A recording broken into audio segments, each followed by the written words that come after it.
से खिचड़ी और कॉलेज से डिग्री बट रहा है, पढ़ाई दोनों में कहीं नहीं हो रहा है। तो बिहार में सबसे ज्यादा पैसा शिक्षा पर खर्च होना चाहिए कि जब हमारी व्यवस्था बनेगी तो 1 घंटा के अंदर शराबबंदी को उठाकर फेंक देंगे। अब लड़का को बुझाया नहीं कि भैया शराबबंदी और पढ़ाई का क्या लेना देना है। विश्व देश का सबसे अच्छा शिक्षा व्यवस्था बनाना है तो 5 लाख करोड़ रुपया चाहिए। और ये 5 लाख करोड़ रुपया आएगा कैसे? ताली मत बजाइए, समझिए कि शराब से आने वाला टैक्स का पैसा वो बजट में नहीं जाएगा, नई शिक्षा व्यवस्था बनाने के लिए खर्च किया जाएगा। स्वराज का मंत्र है, वोट आप किसको देते हैं इसका कोई महत्व नहीं है। महत्व इस बात का है कि वोट किस बात के लिए देते हैं। आपने अनाज के लिए वोट दिया तो अनाज मिल रहा है, मंदिर के लिए वोट दिया मंदिर बना है, आवाज के लिए वोट दिया तो लालू के राज में आवाज मिला है, बिजली के लिए वोट दिए तो नीतीश के राज में बिजली आया है, गुजरात के विकास के लिए वोट दिए तो गुजरात में विकास हुआ है। लेकिन आप में से किसी ने अपने बच्चों के पढ़ाई रोजगार के लिए किसी को वोट नहीं दिया, इसीलिए बिहार के बच्चे अनपढ़ और मजदूर रह गए। ये बात समझाने का अभियान का नाम है जन सुराज कि मेरे भाई अगर पढ़ाई और रोजगार चाहिए तो एक बार पढ़ाई और रोजगार के लिए वोट देना होगा। अगर अपने बच्चों का विकास चाहिए तो अपने बच्चों के लिए वोट देना पड़ेगा। अब एक अंतिम सवाल, सब लोग जरा सोच के बताइए, और कुछ हो या ना हो, आपको अपने बच्चों की चिंता है या नहीं है? उठाइए हाथ और दिखाइए, है कि नहीं है? सब लोग हाथ उठाकर बताइए भैया है कि नहीं है। तो बच्चों का भविष्य कैसे सुधरेगा? दुनिया में जितने विद्वान हैं उन्होंने बताया कि बच्चों का भविष्य सुधारने के लिए गरीबी से निकलने का 3 ही गो रास्ता है, पढ़ाई, जमीन और पूंजी। 3 ही रास्ता है गरीबी से निकलने का। अगर आप पढ़ लिख जाएगा, आपका बच्चा पढ़ लिख कर नौकरी रोजगार कर लेगा तो उसकी गरीबी खत्म हो सकती है। अगर आप पढ़े लिखे नहीं हैं, आपके पास जमीन हो तो खेती किसानी करके भी आपका बच्चे का जीवन सुधर सकता है। और अगर दोनों नहीं है तो पैसा पूंजी अगर हो, कोई आपको कर्ज भी दे दे तो कोई ना कोई छोटा मोटा रोजी रोजगार दुकान व्यापार करके भी आप अपना जीवन सुधार सकते हैं। बिहार में ध्यान से देखिएगा तो यहां पर ज्यादातर लोगों के पास ये तीनों में तीनों चीज नहीं है। यहां रहने वाले जितने गरीब लोग हैं उनके बच्चों के पास पढ़ने का कोई सुविधा ही नहीं है। गरीब का बच्चा जा रहा है पढ़ने, वहां पढ़ता नहीं है, खिचड़ी खाया और घरे चला आया। कॉलेज में खिचड़ी नहीं बट रहा है लेकिन वहां से डिग्री बट रही है। बिहार के शिक्षा व्यवस्था का हाल यह है, स्कूल से खिचड़ी और कॉलेज से डिग्री बट रहा है, पढ़ाई दोनों में कहीं नहीं हो रहा है। तो अगर पढ़ाई चाहिए क्योंकि यही रास्ता है गरीबी से निकलने के लिए, तो बिहार में सबसे ज्यादा पैसा शिक्षा पर खर्च होना चाहिए। इसलिए जन सुराज कह रहा है कि जब हमारी व्यवस्था बनेगी तो 1 घंटा के अंदर शराबबंदी को उठाकर फेंक देंगे। 1 घंटा के अंदर शराबबंदी को उठाकर फेंक देंगे। अब लड़का को बुझाया नहीं कि भैया शराबबंदी और पढ़ाई का क्या लेना देना है। हम बताते हैं क्या लेना देना है। अगर बिहार में विश्व स्तरीय विश्व देश का सबसे अच्छा शिक्षा व्यवस्था बनाना है तो 5 लाख करोड़ रुपया चाहिए। 5 लाख करोड़ रुपया चाहिए अगले 10 वर्ष में, तो देश का सबसे अच्छा शिक्षा व्यवस्था बिहार में बना दिया जाएगा। और ये 5 लाख करोड़ रुपया आएगा कैसे? ताली मत बजाइए, समझिए। जो शराबबंदी हटाएंगे तो ये तय किया कि शराब से आने वाला टैक्स का पैसा वो बजट में नहीं जाएगा, नेताजी के सुरक्षा के लिए नहीं खर्चा होगा, सड़क बिजली पानी के लिए नहीं होगा। जितना शराबबंदी के टैक्स का पैसा होगा अगले 20 बरस बिहार में सिर्फ और सिर्फ नई शिक्षा व्यवस्था बनाने के लिए खर्च किया जाएगा। अब समझ में आया काहे हटाना चाहते हैं? हर बरिस 20,000 करोड़ रुपया शराबबंदी के चलते नुकसान हो रहा है, तो 20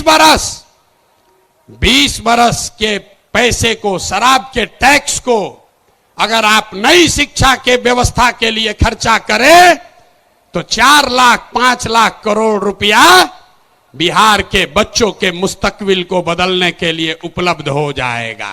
तब आपकी सभा में पूछ रहे हैं, बताइए ये योजना लागू होना चाहिए कि नहीं लागू होना चाहिए? ना, जोर से बोलिए। शराबबंदी हटाकर उस पैसे से नई शिक्षा व्यवस्था बनाना चाहिए कि नहीं बनाना चाहिए? ना बोले, हाथ ना उठ रहा है अभी, हाथ उठाकर बोलिए जोर से। ना, जिसको ना बोलना है ना बोलो, बोलिए हटना चाहिए कि नहीं हटना चाहिए? हटना चाहिए।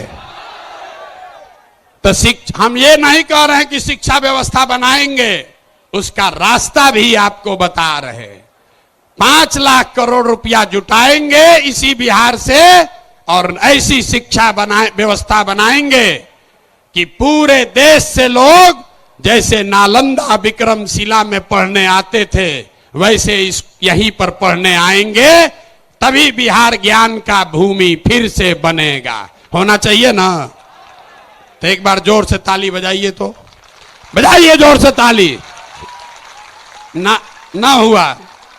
अरे अपने बच्चों के शिक्षा व्यवस्था के लिए आप इतना ताली भी नहीं बजा रहे हो यार, जोर से बजाइए ताली। इस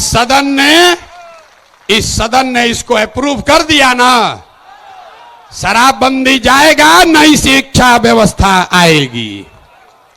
दूसरा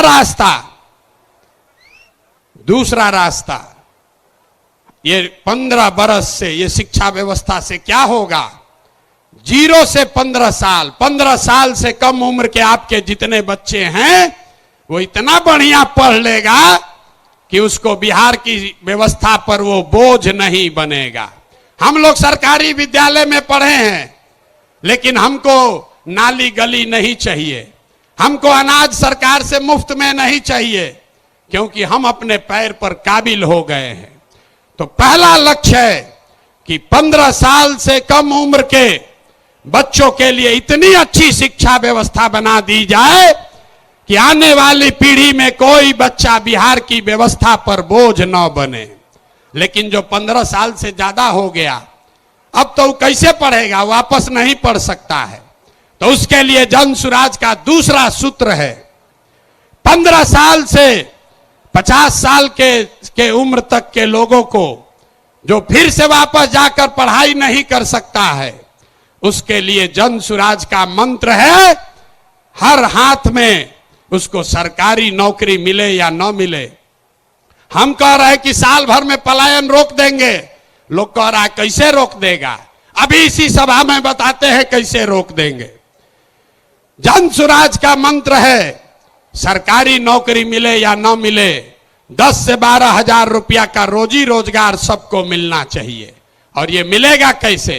ये मिलेगा पूंजी के ताकत से। ये पूंजी आएगा कहां से? हम मन से कह रहे हैं, हमको विशेष राज्य का दर्जा नहीं चाहिए, हम लोग भिखारी नहीं हैं। हम आपको बताते हैं रास्ता, हमको नहीं चाहिए दिल्ली की मेहरबानी। बिहार के लोगों में, आपके बाजुओं में, हम लोग के दिमाग में सरस्वती की इतनी कृपा है कि हम लोग अपना रास्ता खुद बनाएंगे। वो लोग हमको क्या देगा? बिहार से हम लोग उनकी मदद करेंगे। तो रास्ता आपको बताते हैं। पिछले साल बिहार में हमने बिहार की जनता ने बिहार के बैंकों में पैसा जमा किया 4,61,000 करोड़ रुपया। आपने हमने मिलकर कितना पैसा जमा किया? 4,61,000 करोड़। और बैंकों ने आपको हमको ऋण कितना दिया, लोन कितना दिया? 1,61,000 करोड़। बाकी 3 लाख करोड़ रुपया कहां गया? ये कोई चर्चा नहीं कर रहा है। हम आपको बताते हैं कहां गया। बैंकों ने ये पैसा, आपका हमारा गरीब बिहार का पैसा यहां से उठाकर गुजरात में, तमिलनाडु में, कर्नाटक में, आंध्र प्रदेश में भेज दिया। रिजर्व बैंक का आंकड़ा है, वो कहता है कि बिहार में अगर 100 रुपया लोग जमा करते हैं बैंक में, तो बैंक वाला 40 रुपया वापस लोन देता है। और गुजरात में अगर गुजराती 100 रुपया बैंक में जमा करता है तो उसको 90 रुपया वापस लोन मिलता है। तो अगर बिहार में बैंकों में जो पैसा हम लोग जमा कर रहे हैं लोन के तौर पर, 70% पैसा भी अगर वापस मिलने लगे, जो देश का विधान है, बैंकों को 70% पैसा वापस देना ही देना है, ताकि आप मोटरसाइकिल खरीद सकें, घर बना सके, बिजनेस कर सके, खेती कर सके। लेकिन बिहार में बैंक दे रहा है 40 पैसा। तो इसलिए यह तय किया गया कि बैंकों को यह मजबूर करेंगे कि तुम बिहार का पैसा ले जाकर गुजरात और तमिलनाडु में नहीं दे सकते हो। इसका फायदा क्या होगा? हर साल 2.5 लाख करोड़ रुपया, ध्यान रखिए, हर साल 2.5 लाख करोड़ रुपया बिहार के युवाओं को, यहां के किसानों को, यहां के महिलाओं को रोजी रोजगार करने के लिए लोन के तौर पर 4% सालाना ब्याज पर दिया जाएगा, ताकि हर आदमी अपने अपने घर में रोज